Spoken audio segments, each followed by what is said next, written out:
Қайырлы күн, құрметті оқушылар. Бүгін сабағымызда қазақ тілі пәнінің 1-тоқсанның сабағын бастаймыз. Сабақтың тақырыбы асыл арналар. Сабақтың мақсаты мәтіндегі көтерілген мәселені болжайды, жинақы мәтінін құрастырады.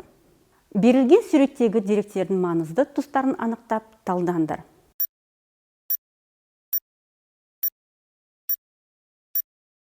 Жинақы мәтін құрастыру жолдары. Бірінші, мазмұндық өңдеу. Мәтінді мұқият оқу және негізгі қосымша ақпаратты анықтау, қосымша ақпараттарды сызып тастау. Негізгі ойды білдіретін тірек сөздерді, сөйлемдерді белгілеу. Автор ойын баяндау желісін сақтай отырып, мәтіндегі негізгі ойды ықшамдау. Мәтін түпнұсқасын сілтемесін көрсету. Грамматикалық термин. Жинақы мәтін бастапқы мәтіндегі негізгі идеялар мен ақпараттарды сақтай отырып, мәтін көлемін ықшамдау және өңдеу. Жинақы мәтін жазуда төмендегі мазмұндық өңдеу басшылыққа алу керек. Біріншіден, мәтінді мұқият оқу және негізгі қосымша ақпараттарды анықтау. Қосымша ақпараттарды сызып тастау.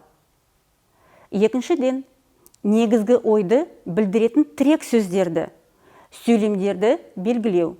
Автор ойын баяндау желісін сақтай отырып, мәтіндегі негізгі ойды ықшамдау.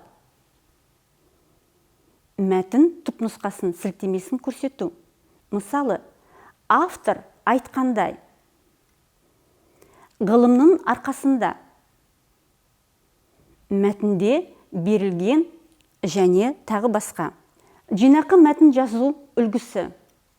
Мына жерде берілген түпнұсқа мәтін және жинақы мәтін. Түпнұсқа мәтінге көшетін болсақ, кез келген халық, ру, тайпа, ұлт болу үшін оның басынан кешірген тарихи болады.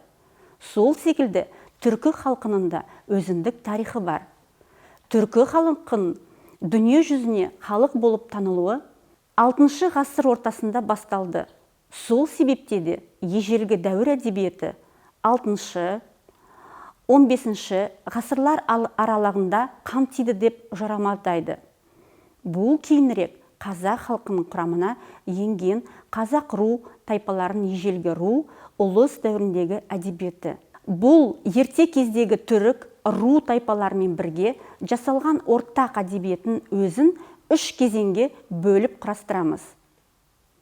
6-9 ғасырларда көне түркі әдебиет ескерткіштері.